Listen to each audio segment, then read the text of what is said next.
Welcome to our program. Today, we are going to delve into a very serious health topic. Yes, it is indeed an important topic. Just think about it.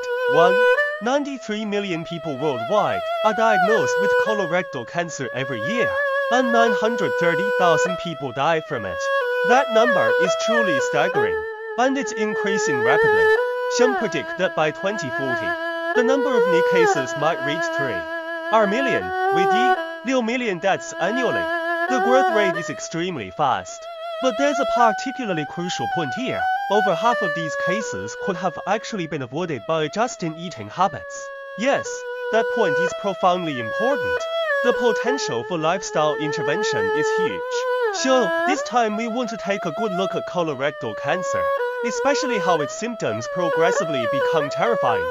We also want to explore the suffering and struggles that patients actually go through. Focusing on the patient's real experience is vital.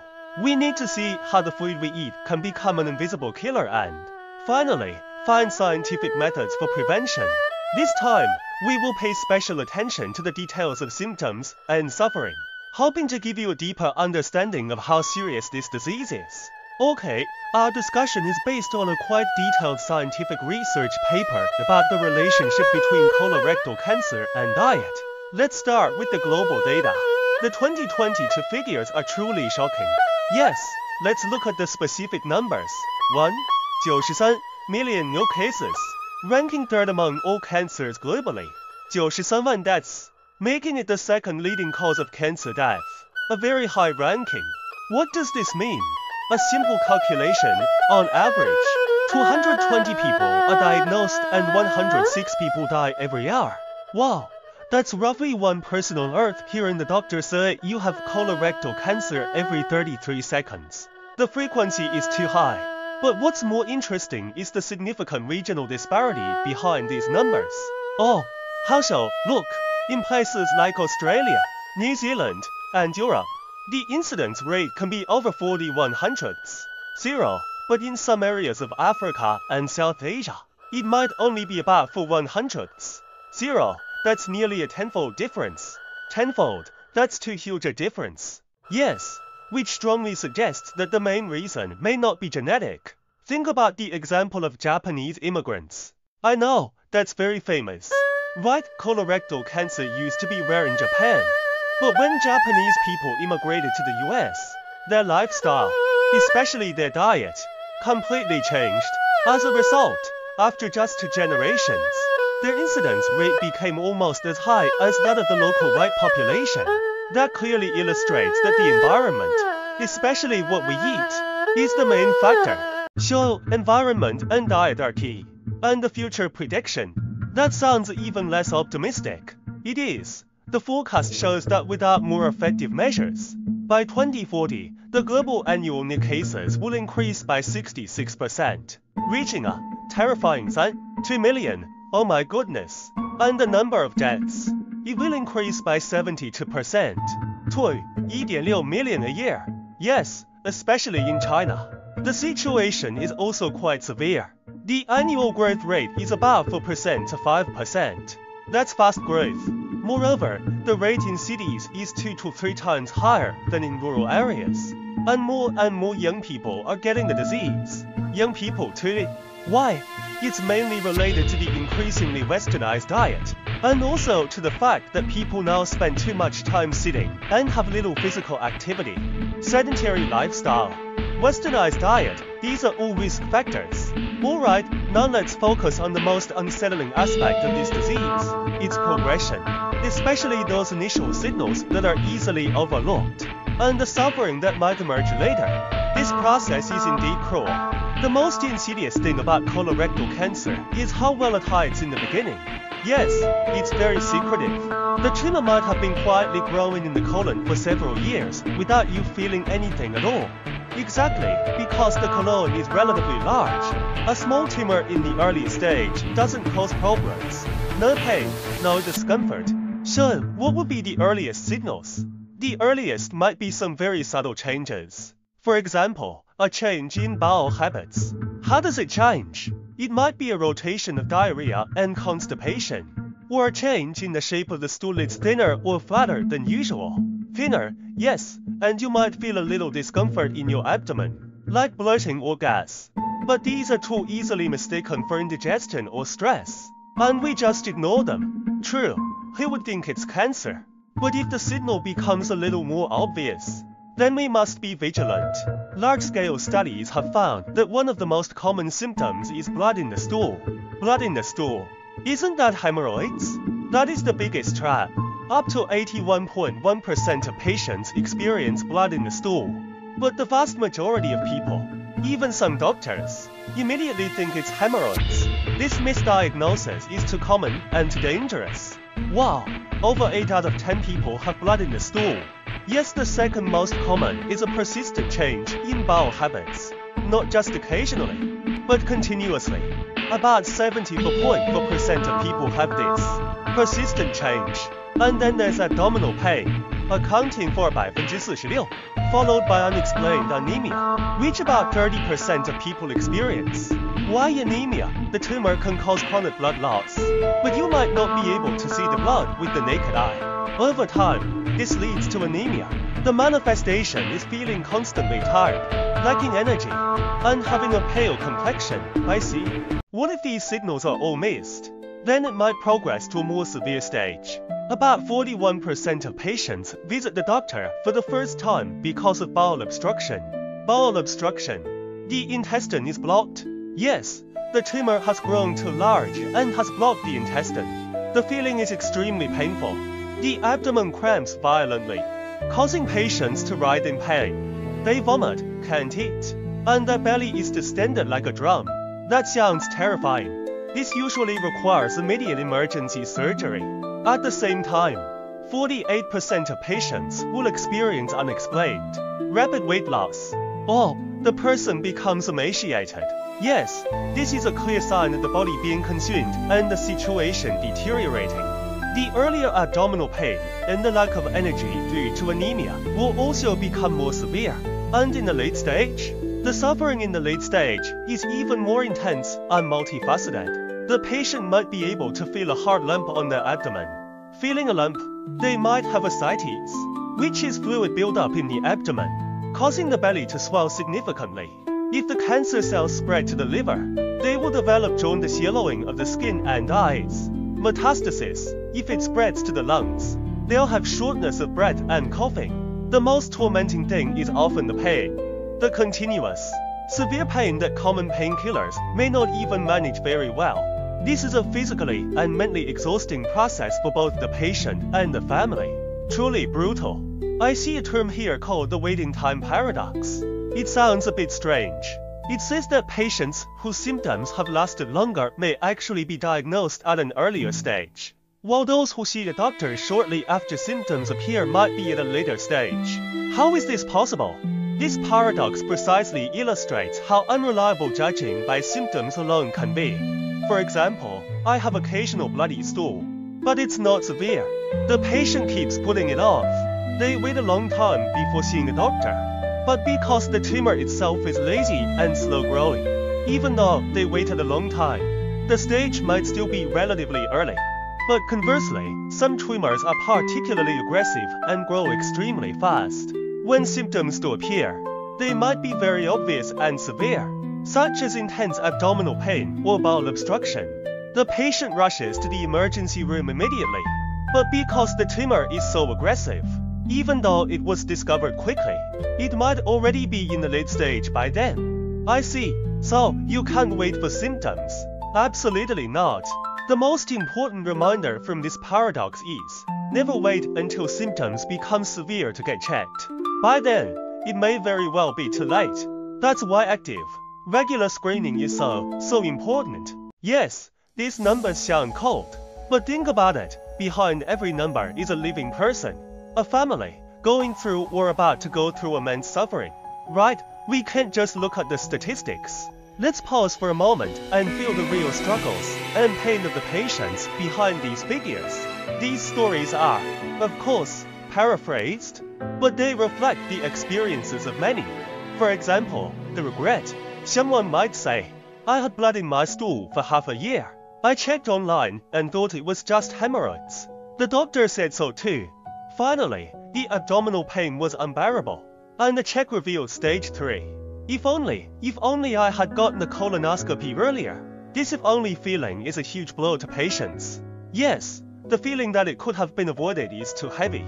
And the sudden fear life just collapsing all at once. A middle-aged patient might say, the bowel obstruction made me writhe in pain and vomit endlessly. I truly thought I was going to die.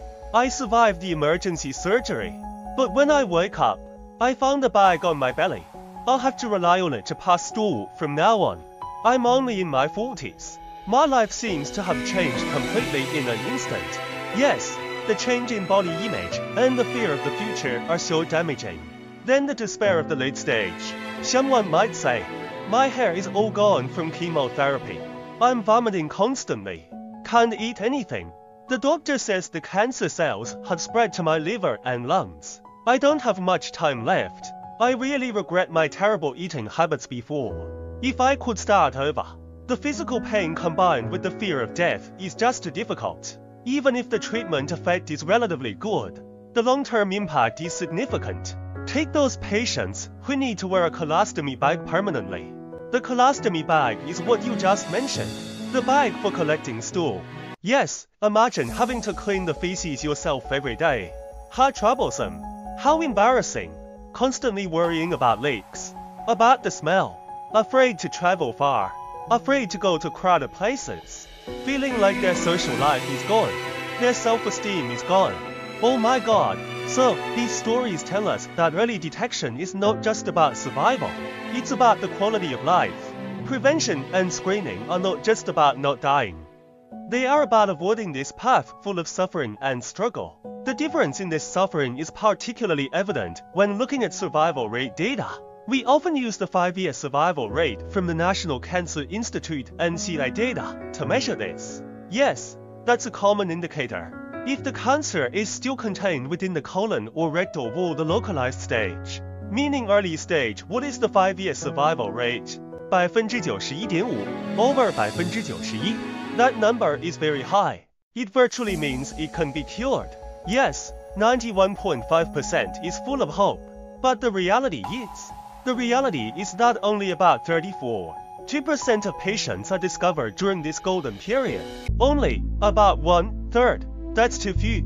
If the cancer cells have spread to the surrounding lymph nodes or tissues, the regional extension stage, meaning mid-stage, the survival rate drops to 72%, quite a drop. And if the cancer cells have spread through the blood or lymph to other parts of the body, such as the liver or lungs, the distant metastasis stage, meaning late stage, what is the 5-year survival rate? That number is very low. It's only 14.7%. Yes, less than 15%. From 91.5% to 14, 7%. It's like heaven and earth. Exactly, think about it. Early detection might just mean removing a polyp during a colonoscopy or a small surgery. Maybe no chemotherapy. And living a good life. Over 90% of people can survive long term. In the late stage, the surgery might be extensive, very likely requiring a permanent colostomy bag, followed by endless chemotherapy and targeted therapy. The person suffers, the effect is poor, and they constantly worry about recurrence and metastasis. The quality of life is terrible, and over 85% of people pass away within 5 years. Alas, the most heartbreaking thing is that over 40% of patients are already in the mid to late stage upon diagnosis. How many tragedies could have been avoided by earlier screening or better lifestyle habits? This brings us back to that crucial question we mentioned earlier. What is it, especially what we eat, that pushes people down this dangerous path? We keep talking about a westernized diet. Is there concrete evidence for this? The evidence is very strong. The University of Chicago conducted a particularly well-simulated animal experiment. Oh, how was it done? They fed one group of test animals a typical Western diet. Its characteristics were very high fat content, especially animal fat, low in vitamin D and calcium, high consumption of red and processed meat, and very little fiber. That sounds exactly like how many people eat now. Yes, Then there was a control group that ate a standard healthy diet, low fat, sufficient vitamin D and calcium, and high in fiber. What were the results? The results were shocking. The group on the Western diet had a colorectal tumor incidence rate as high as 71.2%. The healthy diet group only had 36.7%. The risk nearly doubled. And that's just tumors. If we look at malignant tumors or cancer, the difference is even greater. The Western diet group had a cancer rate of 43.9%, while the healthy diet group had only 16.7%. The risk increased by 2.6 times. Wow, 2.6 times. And it's more than that. This high-fat diet also caused the animals to develop metabolic syndrome. They gained weight, insulin resistance, high blood sugar, and increased visceral fat. These problems together create a very comfortable environment, a fertile ground for tumor growth. So, how exactly does this high-fat diet enable cancer cells to grow? What's the switch found? They found a very critical molecule called EGFR. EGFR, yes, epidermal growth factor receptor. You can think of it as a signal-receiving antenna on the cell surface. The study found that a high-fat diet can keep this EGFR continuously turned on. What happens when it's turned on? Once turned on, it sends signals into the cell, telling the cell to grow rapidly, divide quickly, and not die. It essentially activates a whole program that makes the cell behave uncontrollably. I see. Specifically, it wakes up many genes that help cancer cells. For example, it increases an enzyme called COX-2. This enzyme is involved in inflammation, causing chronic inflammation in the intestines. That's very bad. Inflammation also promotes cancer. Right. At the same time, it activates other genes that promote cell overgrowth. The experiment proved that if a drug is used to shut down this EGFR, the cancer-promoting effect is significantly reduced, even if the high-fat diet is continued. So, EGFR is a crucial hub.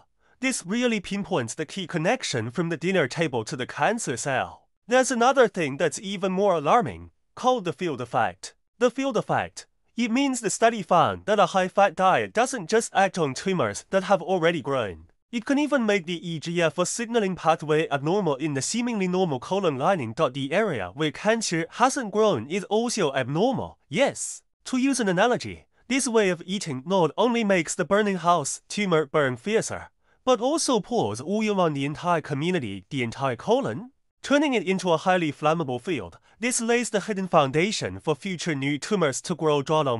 So, the path is becoming clearer. A high-fat, low-fiber diet changes the intestinal environment, opens the crucial EGFR switch, creates chronic inflammation and metabolic problems, and finally, the cells lose control and turn into cancer. That's the basic process. But looking at it from the other side, since we know this path, is there a way to intervene, block it, or even prevent it? That's good news. Absolutely. This is the core point we want to emphasize today. Prevention is entirely possible. What specifically can we do to reverse the risk? We can do a lot, and it's very effective. The first is definitely diet, right? That's the most powerful weapon. Absolutely. Diet modification is the priority. What's the core principle? Eat less animal fat, especially red meat like beef, pork, lamb, and processed meat sausages, bacon, ham. Control these. Then, eat more dietary fiber. The goal is to consume 25-30 grams daily. That amount is important. Where does the fiber come from? Whole grains like brown rice, oatmeal, whole wheat bread, and various colored vegetables, fruits, and beans. They help clean the intestines and promote waste excretion. Also, ensure sufficient vitamin D and calcium. Additionally, it's beneficial to eat more omega-3 fatty acids, such as deep-sea fish salmon, sardines, or flax seeds and walnuts. Yes, omega-3 is anti-inflammatory. You can also consciously consume foods with natural anti-cancer components, such as curcumin and turmeric, EGCG in green tea, and sulforaphane in cruciferous vegetables like broccoli. These components are backed by research and may work by suppressing inflammation and inhibiting tumor growth signals. Besides diet, lifestyle is equally important. First, maintain a healthy weight. Control your BMI between 18.5–24.9 and watch your waist circumference.